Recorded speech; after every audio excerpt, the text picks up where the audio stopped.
All right, before you call a locksmith, let's see if we can fix it yourself and do it cheaper.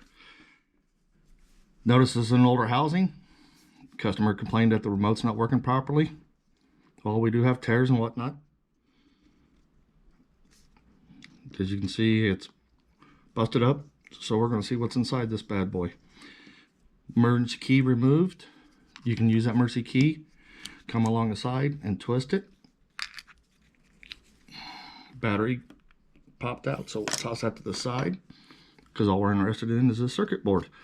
Push up the circuit board and yep, that's why your hatch button didn't work. You got pocket lint. Toss that to the side.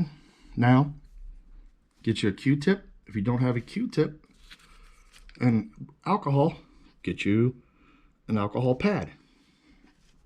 We're going to turn around, use the alcohol pad, wipe down the board so it's clean, because don't know what else is in there. Let it dry real quick. Now you're going to have two different pad setups when you order. You can have pads that are built in with the metal, as you can see there, or ones without. If you get the one that's without, you're going to need to make sure you order this with it. That is to replace those. Easiest way I found is to put that inside. Put your circuit board in. Make sure everything's lined up. Take your new housing. I bought a new battery. Well, I've got new batteries. We're at 3.14, which is good. Let's go ahead and put the battery in. Take your remote, holding the pad, or you can go face down, line it up. And you notice it lined in there. Take your top part of your housing. Make sure everything's lined up.